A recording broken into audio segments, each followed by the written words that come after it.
I stand at the entrance of Pine Rock Lake Resort, my clipboard pressed against my chest like armor. The Montana mountains rise behind me, indifferent witnesses to what's about to unfold. Again. The same ritual, the same family, the same invisible me. Charlene's silver Lexus appears first, winding up the tree-lined drive, sunlight glinting off polished chrome. My mother-in-law doesn't even look at me as she steps out, designer sunglasses perched on her perfectly highlighted hair. Valerie. She hands me her Louis Vuitton luggage without making eye contact. Not a question about my drive here, not a comment about the weather. Just my name and acknowledgement of my existence and nothing more. Good to see you too, Charlene. I take the bag, adding it to my mental tally of slights. Year 11, day 1. Behind her, Paige's red BMW convertible screeches to a halt. My sister in law's voice carries across the parking lot, her phone pressed between her shoulder and ear. Absolutely record-breaking. The buyers didn't even blink at the asking price. She waves distractedly in my direction. Let me call you back. Family stuff. Family stuff. As if I qualify. I check off their names on my clipboard, my own private scoreboard. Joel arrives last, his sensible sedan dusty from the drive. He kisses my cheek, a quick peck that carries the weight of an apology he hasn't yet earned the right to make. Everything okay? He asks. I nod. What else can I do? Tell him that after 10 years I'm suffocating under the weight of his family's dismissal? That each year chips away another piece of the woman he married? Perfect, I lied. The resort restaurant glows with amber light, windows reflecting the lake where silver ripples catch the sunset. White tablecloths, crystal glasses, waitstaff moving with practiced precision. I've spent weeks planning this gathering, making sure everything would be flawless. I finalize the contract for the Westlake project. I mention when conversation lulls. The Renewable Energy Initiative should. Darling, Charlene interrupts, her voice honeyed with false warmth. Would you mind checking if they have those crackers you fetched last year? The ones with the seeds? Joel studies his menu intently, suddenly fascinated by the difference between poached and grilled salmon. Of course, I say, pushing back my chair. When I return with the crackers, Paige is mid-story about some celebrity client. She pauses just long enough to stage whisper to Joel's cousin. Valerie has such a helpful nature, so accommodating. The word lands like a slap. Accommodating. The quality of hotel staff, of service providers, not of equals. Joel shifts in his seat but says nothing. His silence roars in my ears. I remember last Christmas organizing the entire Benton family gathering. 32 people, coordinating travel from 4 states, planning menus around 3 different food allergies. And when they gathered for photos, Charlene's gentle suggestion, Valerie, would you mind taking this one? Just the family. Just the family. Or the dinner celebrating my promotion, when Uncle Richard asked what I actually did all day, then talked over my answer to ask Joel about his semester grading. But it was last summer's retreat that truly broke something inside me. We sat on this very terrace, watching the sunset paint the mountains gold and crimson. Paige had laughed at my detailed itinerary for the week. You'd make a great office assistant, Val, super organized. Charlene nodded thoughtfully. Some women are just better behind the scenes, dear. That night, while Joel slept, I walked to the dock alone. The water was black glass under a canopy of stars. I pulled out my phone and typed an email to my college friend in real estate syndication. Subject: that opportunity we discussed. For 9 months, I moved through my life like a ghost with purpose. Meetings in hotel lobbies during work conferences, document reviews at our kitchen table while Joel graded papers. The final signing happened on a Tuesday afternoon in April. My hand didn't shake at all. Now I stand at the resort entrance one day early, watching Charlene hand me her luggage. But this time, there's a difference she can't see. My name is on the deed.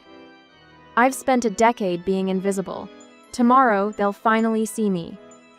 And they won't like what they see at all. The next day, I watch from the resort lobby window as the valet accepts Charlene's keys without the usual flourish. No rushing, no special smiles, just the standard professionalism we've implemented for all guests. Her face tightens almost imperceptibly, the first ripple in her perfect world. Ma'am, would you like assistance with your bags? He asks, exactly as instructed. Charlene blinks, momentarily thrown by the question. For 10 years, Her bags have simply disappeared to her cabin without a word. Ewell, of course I would. Behind her, Paige slams her car door, phone still glued to her ear. She tosses her keys at the next valet, who catches them without the deferential bow she's accustomed to receiving. I slip away before they enter, retreating to my new office. The resort manager, Thomas, awaits with our morning reports. Everything going according to the new protocols? I ask, settling into my chair Italian leather, my one indulgence when updating the space. Perfectly. His eyes crinkle with something between amusement and respect, though Mrs. Benton seemed surprised when I addressed her as ma'am instead of by name.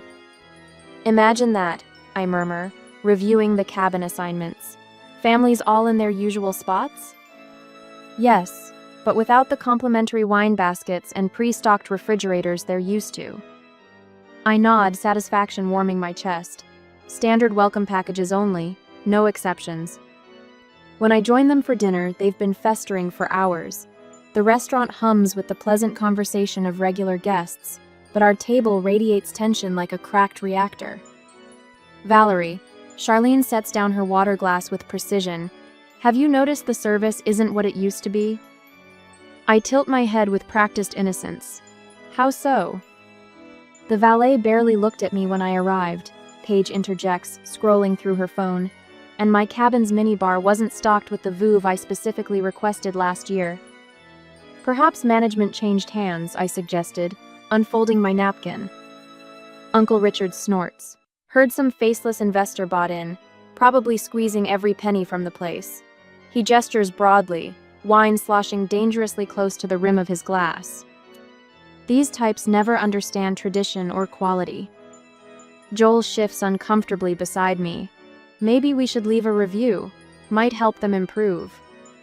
What an inspired suggestion, I say, my voice neutral while my stomach knots with a decade of swallowed responses. The sheets aren't even the Egyptian cotton we've grown accustomed to. Charlene continues, as if testing how many complaints fit into a single breath, and I had to ask twice for more towels. I sip my wine. The California Cabernet tastes particularly rich tonight. I'm sure management is doing their best. Their best isn't good enough, Paige snaps. Not for what we pay. A server approaches, nodding respectfully in my direction, a small acknowledgement that goes unnoticed by everyone except Joel, whose brow furrows slightly. Excuse me for a moment, I say, rising from the table. I need to make a quick call. Their complaints fade as I walk through the restaurant toward the back offices. Thomas meets me in the hallway, holding a leather portfolio. Everything you requested, Miss Benton. Inside my temporary office, I open the portfolio. 10 years of meticulously documented entitlements spread before me in neat columns and formal complaints. Paige's unauthorized subletting of their cabin during peak season, charging premium rates while the resort received only the family's discounted payment. Uncle Richard's lease agreement with special rates expired 3 years ago but mysteriously honored each season. 27 documented complaints from housekeeping staff about Charlene's treatment, including one incident where she demanded a housekeeper unpack and organize her lingerie. My fingers trace the staff notes. The Benton family arrival week is our most requested vacation time among staff, one manager had written. Unfortunately, not in a good way. I close the portfolio, something cold and clear crystallizing in my chest. This isn't just about me. It never was. When I return to the table, Joel is attempting to smooth Paige's ruffled feathers. I'm sure they'll fix whatever issues you're having with the cabin before tomorrow, he offers. They'd better, she replies. I've already promised Jennifer she could use it next month. She's paying a premium for lakefront access. The portfolio feels heavy in my hands as I retake my seat. Joel notices it immediately. Work stuff? He asks. Something like that, I answered, placing it beside my plate. Resort business, actually. Charlene's eyebrows lift. Don't tell me you're consulting for this place now, though they certainly need the help. Not exactly consulting, I say, my voice steadier than my heartbeat. Uncle Richard guffaws. What then? They've got you fetching extra crackers for the whole resort now. The table erupts in practiced laughter, the kind that's been at my expense for a decade. I don't join in. Instead, I open the portfolio and withdraw a single page. Actually, I say, sliding it toward Paige, I wanted to discuss your subletting arrangement. Her laughter dies instantly. My what? Your habit of renting out the family cabin to your clients. At a considerable markup, I might add. The blood drains from her face so quickly I wonder if she might faint. That's ridiculous. Who told you that? Resort records, I replied. Very thorough ones. Charlene's eyes narrow. Valerie, what exactly are you playing at? I look around the table at each of them, these people who've dismissed me for so long they've forgotten I might be watching. The moment balances on a knife's edge. Soon, everything changes. But tonight I simply smiled. Just gathering information. Isn't that what you've always said I'm good at, Paige? Being super organized? I closed the portfolio. Soon they'll learn exactly what I've organized. A week later, I sat in the back corner of the Lakeside Bistro, my third meeting spot this month. Different city, different coffee shop, same purpose. My consulting portfolio rests on the polished table, renewable energy feasibility studies neatly organized inside. But today, it's just a prop. These projections look solid. Marcus slides the real paperwork back across the table, resort acquisition documents hidden between environmental impact assessments. His eyes, shrewd behind wire-rimmed glasses, hold a question. You're sure about this, Valerie? It's a significant investment. I've never been more certain of anything. My voice sounds different these days, lower, steadier. The voice of someone with a purpose beyond accommodation. He nods, collecting his coffee cup. The others are impressed with your strategy. Using the renewable angle to justify the zoning changes was brilliant. A small smile touches my lips. I do know my field. 10 years of being the helpful, quiet daughter-in-law taught me one valuable lesson. People who don't see you also don't notice what you're learning about them. Back at home that evening, Joel grades papers at the dining table, red pen marking student essays with the same methodical precision I've applied to my own project. I spread my consulting work beside him, our elbows occasionally brushing in domesticated harmony. Heavy workload? He asks without looking up. Just finalizing that Montana project. Not a lie. The best secrets hide in plain sight.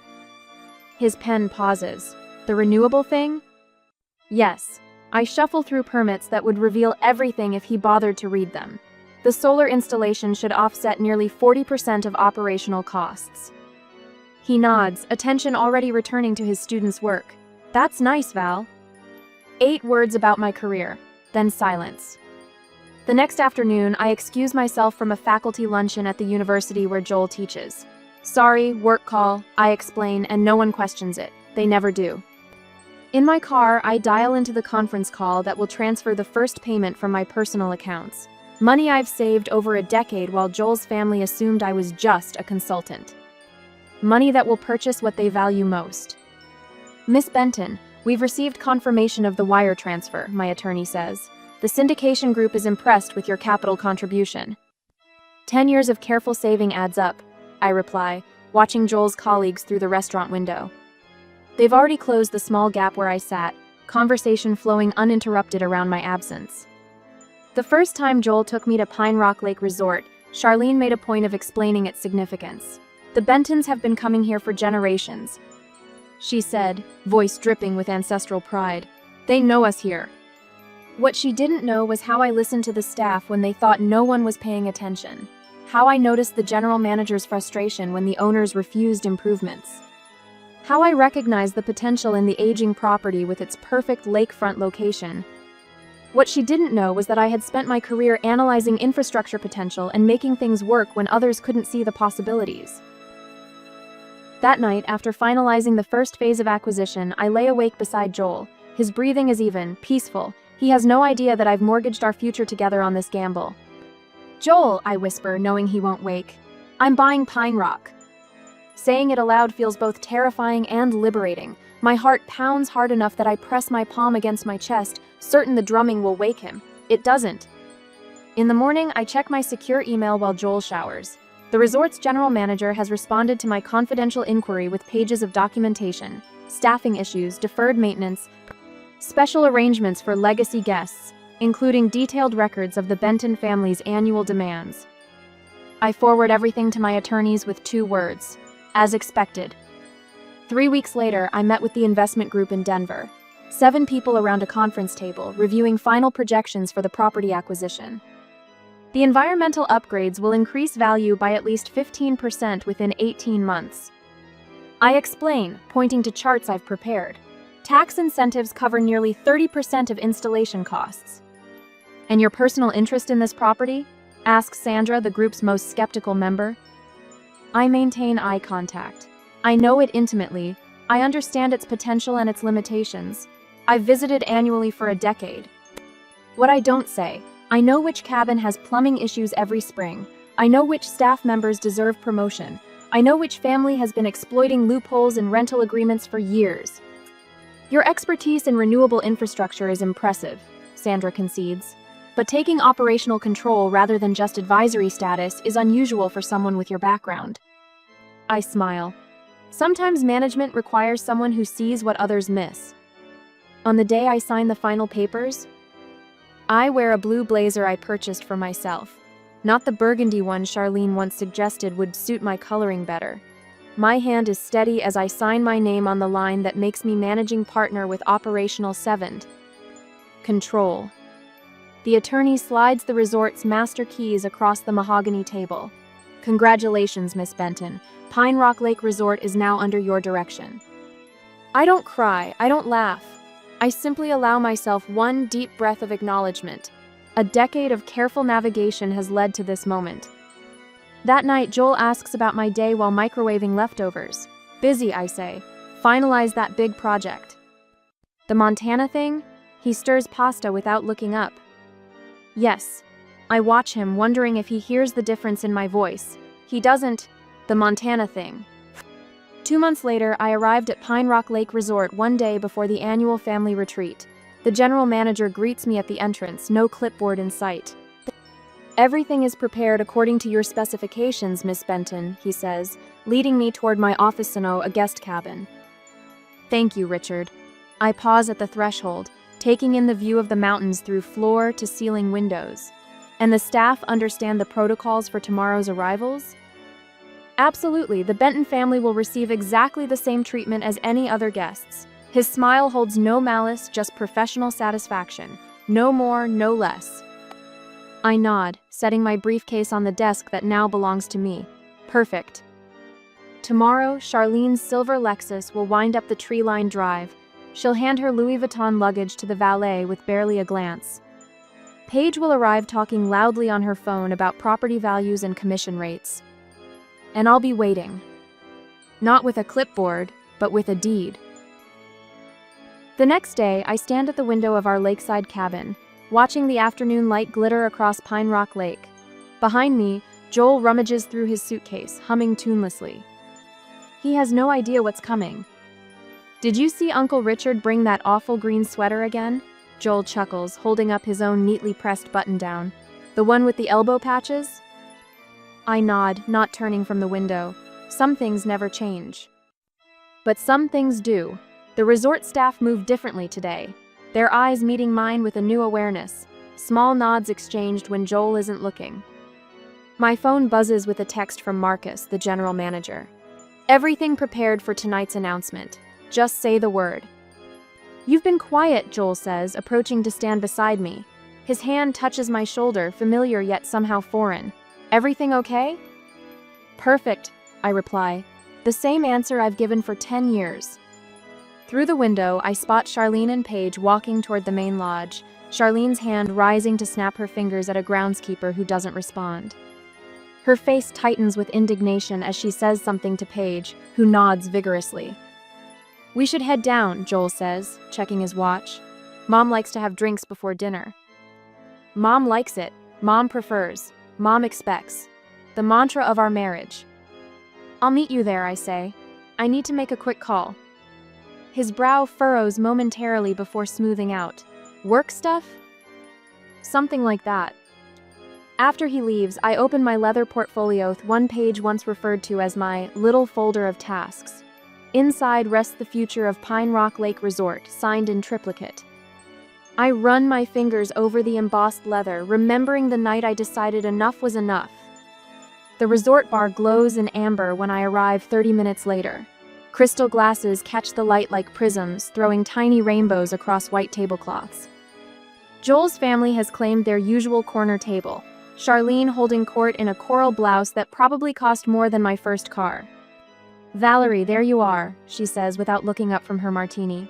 "We were just discussing the decline in service standards." "Oh?" I slide into the remaining chair at the edge of the table naturally. The valet barely acknowledged me. Paige huffs, tapping bright red nails against her wine glass. "And our cabin is missing the welcome basket with those European chocolates." Uncle Richard leans forward, wine sloshing dangerously close to the rim of his glass.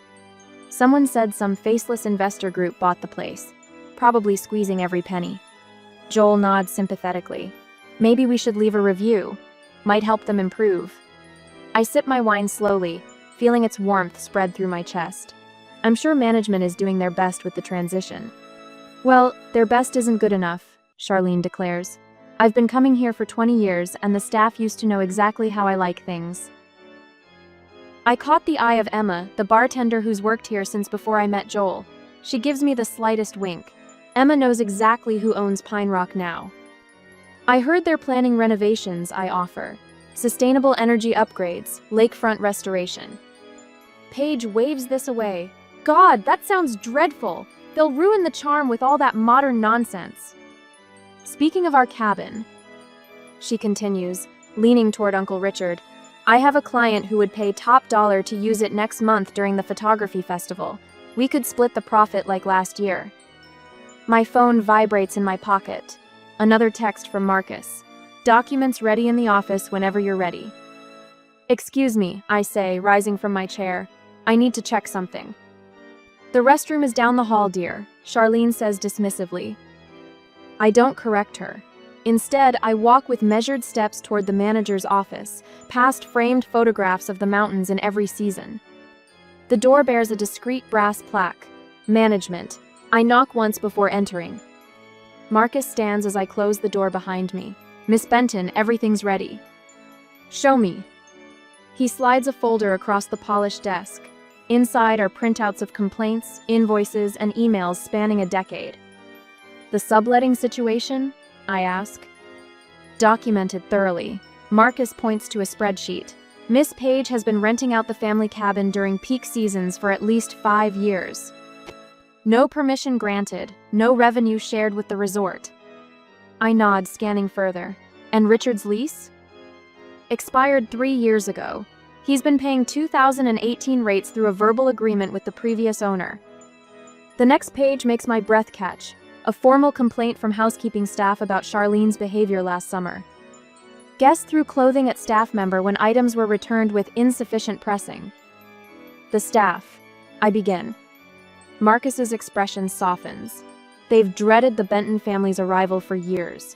Your mother-in-law has filed 17 complaints about specific staff members in the past decade. 3 employees quit rather than work during your family's stays."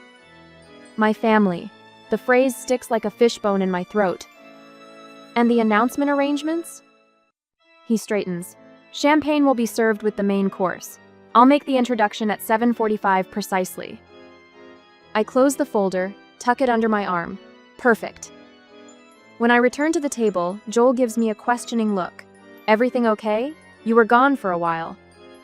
"Just finalizing some details," I reply, settling back into my seat.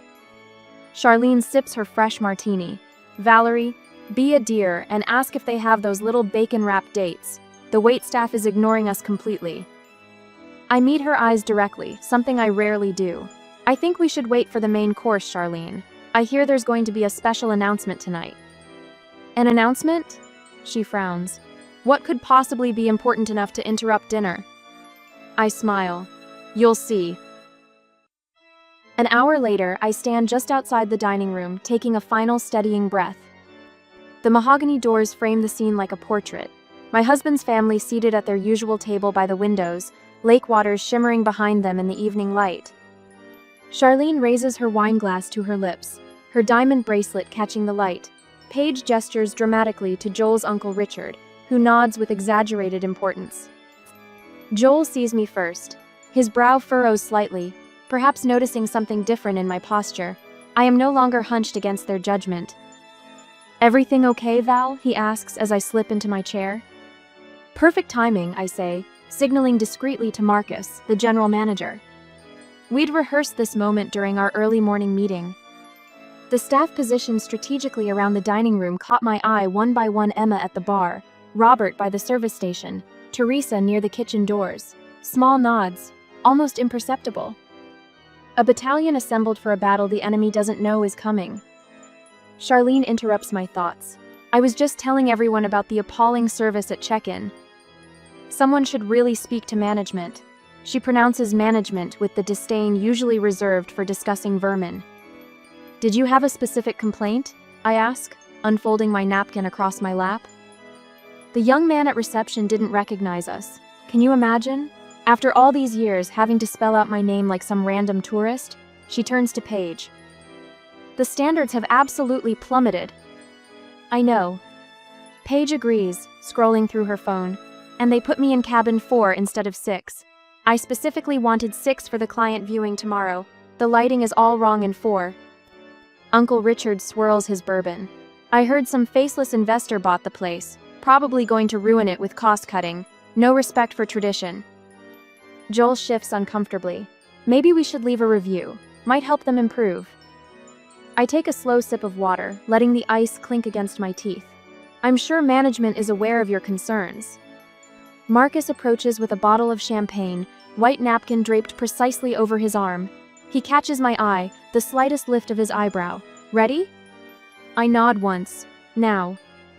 The crystal chime of his spoon against glass silences the dining room. Forks pause midway to mouths. Conversations drift into stillness. "Ladies and gentlemen, esteemed guests of Pine Rock Lake Resort." Marcus begins, his voice carrying to every corner. "Tonight we have the honor of formally introducing someone very special. Over the past 6 months, Pine Rock has undergone subtle but significant changes under new leadership upgrades to our sustainability practices, improvements to staff benefits, and a renewed commitment to treating all our guests with equal respect." Charlene frowns, whispering loudly to Paige. "What's this about? We're trying to eat." Marcus continues. "We're proud to recognize our new managing partner, whose vision is shaping the future of Pine Rock, Miss Valerie Benton." The dining room erupts in polite applause as I rise from my chair. Paige chokes on her wine, red droplets splattering her white blouse. Charlene freezes, fork suspended between plate and mouth, a piece of salmon dangling precariously.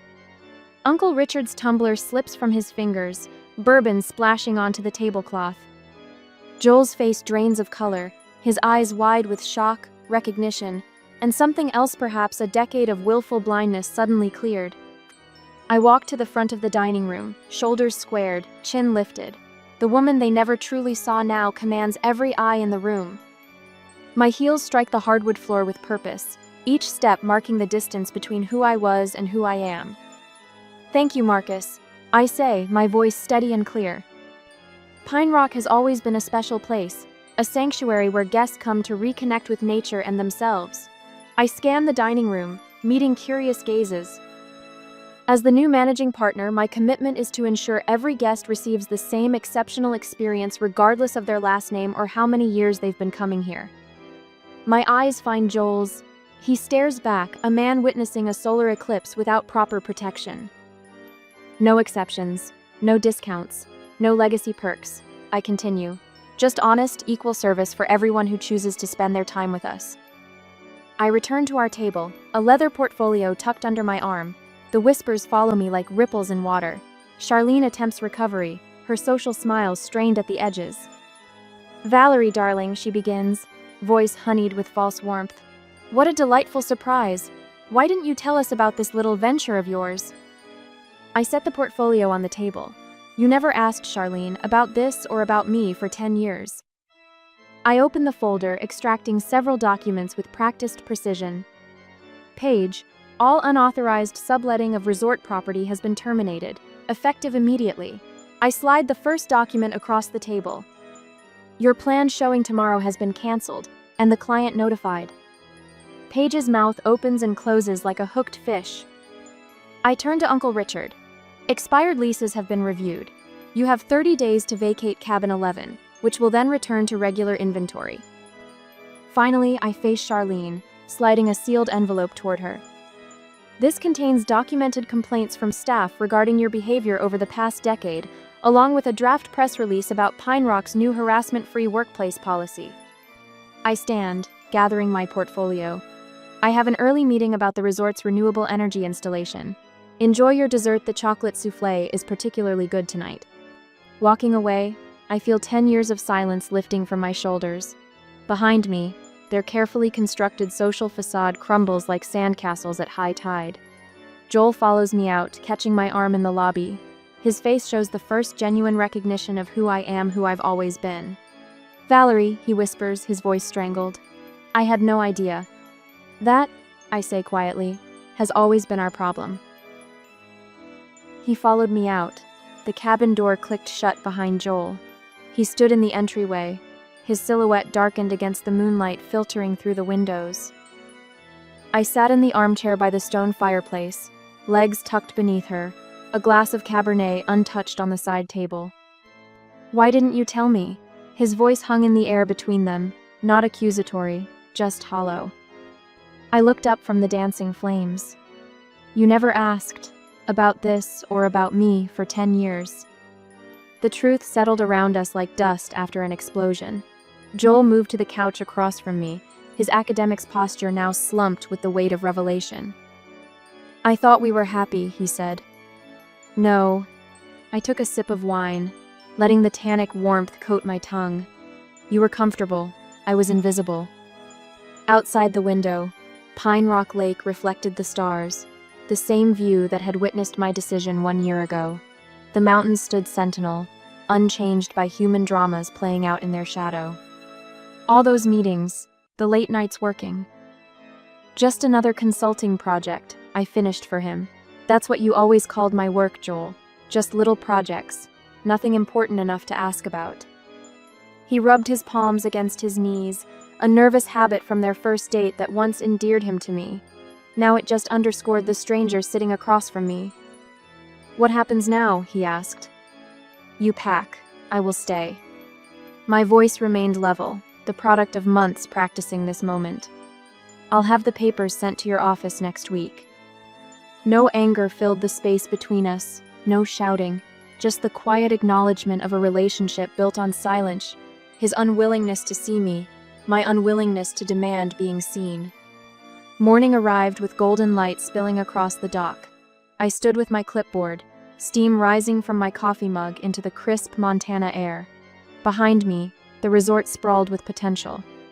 Miss Benton? Resort manager Thomas Morgan approached with a folder. The sustainability proposals you requested. Thank you, Thomas. I took the folder, their professional exchange unmarred by the family drama still reverberating through the property. Has Mrs. Benton Sr. checked out yet? Left at dawn. Miss Paige is still packing. She asked about scheduling a meeting with you regarding a potential partnership. I allowed myself a small smile. Tell her my calendar is full for the foreseeable future. I walked the property as the sun climbed higher, nodding to groundskeepers who straightened at my approach. Not from fear, but respect. The architect in me saw not what was, but what could be: solar panels along the southern rooflines, restored wetlands at the lake's edge, staff housing with dignity built into every detail. In the main office, I paused before a wall map of the property. With a red marker, I circled a small peninsula jutting into the lake. This cabin, I told Thomas, I want it renovated as my permanent residence. The old boathouse, it needs substantial work. I know exactly what it needs. I traced the shoreline with my finger. Privacy, sustainability, a place that's truly mine. Joel's suitcases stood by the door when I returned to their cabin that evening. His academic papers cleared from the desk, his books boxed by the fireplace. I found a position at Pacific Northwest University, he said, his voice tinged with something like regret. I'll be gone by morning. I nodded, the weight of a decade lifting from her shoulders. I wish you well, Joel. Did you ever love me? he asked, his last attempt to understand. I considered lying, offering comfort in our final moments. Instead, I gave him the truth he'd never sought before. I loved who I thought you could be,